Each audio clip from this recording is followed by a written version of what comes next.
कि मेघनाद ने जिस लक्ष्मण को ब्रह्म शक्ति से मूर्छित किया है उसकी चिकित्सा करने के लिए लंका का वैद्य सुखेन पहुंच गया है और हनुमान संजीवनी लेने के लिए द्रोणागिरि पर्वत की ओर जा रहे हैं।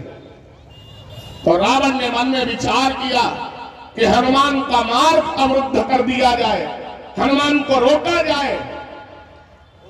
सूर्योदय होने से पहले अगर हनुमान वापस आ गए तो फिर लक्ष्मण जीवित हो जाएंगे। तो रात में ही रावण कहां जाकर के पहुंचा? कालनेमि के घर।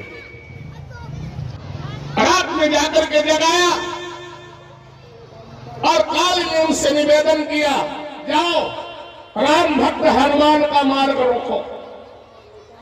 कालनेमि ने मन में विचार किया, हनुमान का मार्ग रोकना इतना आसान थोड़ा ही है। हाँ, इतना जरूर है, अगर मैं हनुमान का इसने साधन क्या बनाया, यह बनेगा कथावाचक।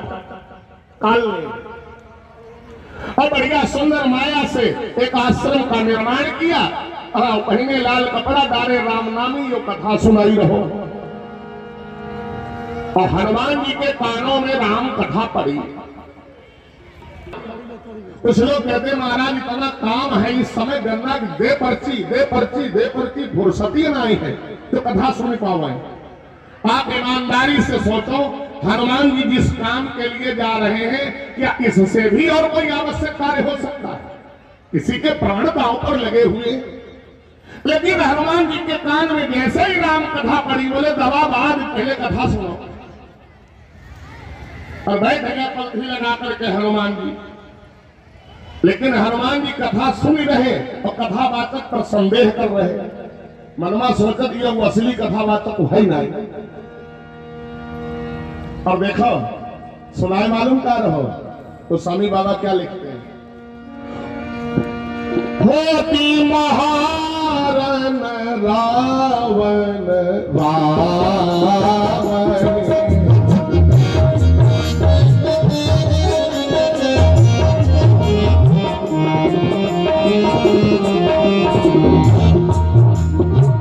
होती महारन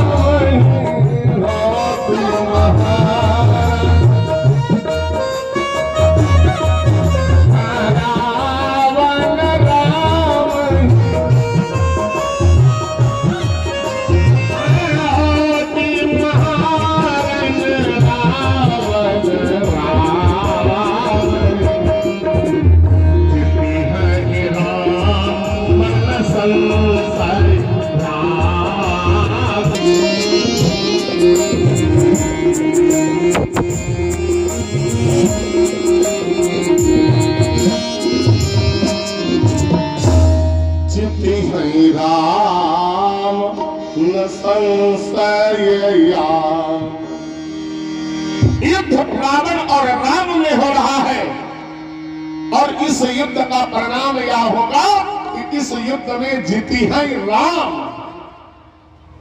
किसी ने कहा ये तो भविष्यवाणी कर रहा है, क्या ये ज्योतिषी है क्या? हमने कहा ये न यह ज्योतिषी है न भविष्य वक्ता है, ये हमारे किरण में कहीं रहो। क्योंकि ये जानता है कि हनुमान के सामने अगर मैंने कह दिया रावण जीतेगा, राम हार जाएंगे, तो हनुमान राम की निंदा नहीं सुन पाएंगे। जब तक तो क्रोधवंत तब भयं कपिंदा, जानता है अगर राम के विमुख बोला फिर हनुमान। और कालनेमि को मारने के बाद हनुमान जी आगे गए।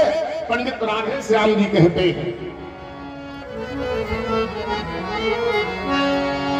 पहुंचे द्रोणागिरि जभी पीर अंजनी लाल, तो देखा सारी भूमियां बनी हुई है।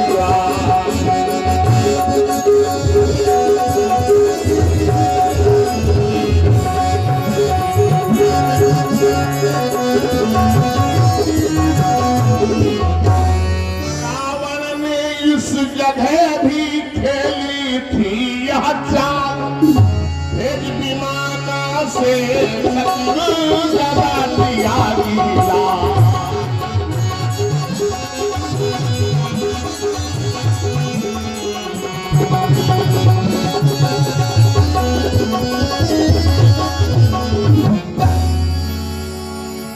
रावण ने दूसरी चतुराई ये की है, अपने मंत्रियों को भेद करके पूरा द्रोणागिरी पर्वत ने सुना होगा तो उनकी क्या स्थिति हुई होगी। सच्चिदानंद भगवान की। इसकी माइक आवाज बढ़ाओ, इसकी आवाज बढ़ाओ।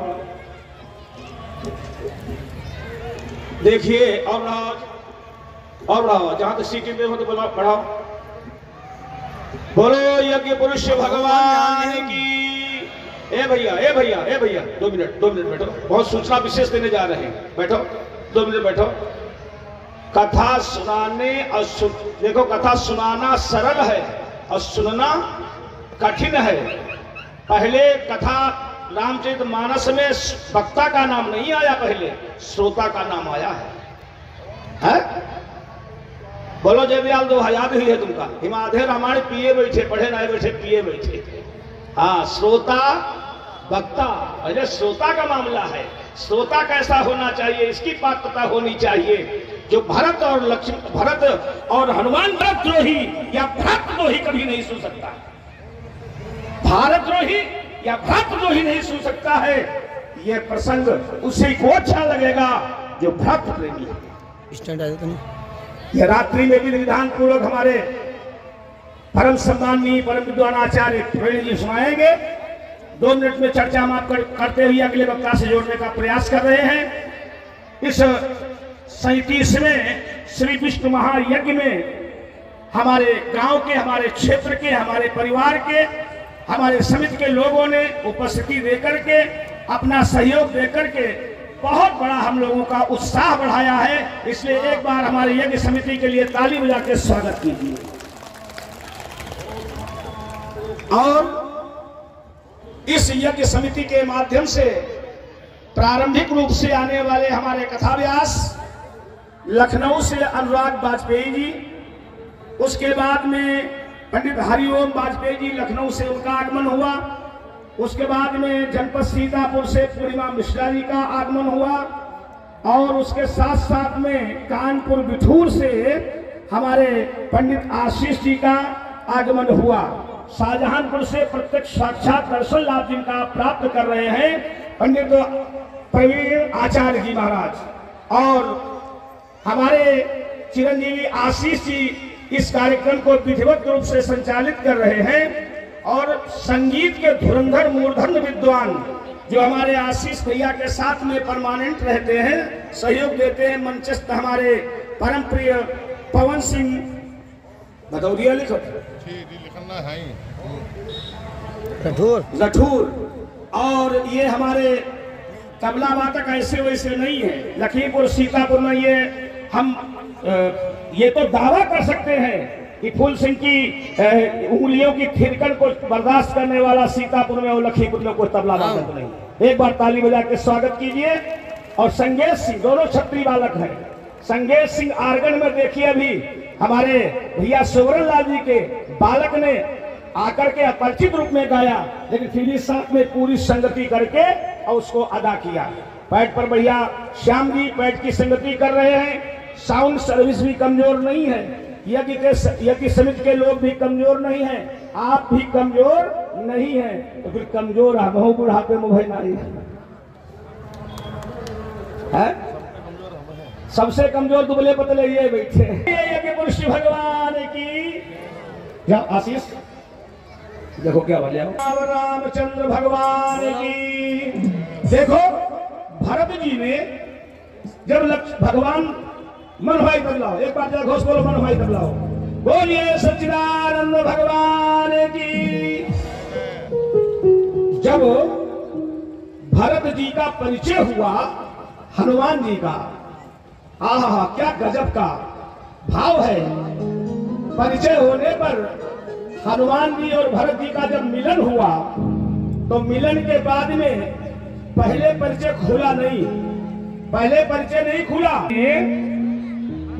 जब भरत जी को देखा तो मन में विचार करने लगे कौन सा अपराध हमसे हो गया है जो हमारे रघुनाथ जी रण क्षेत्र को छोड़ करके एक गांव में आ गए।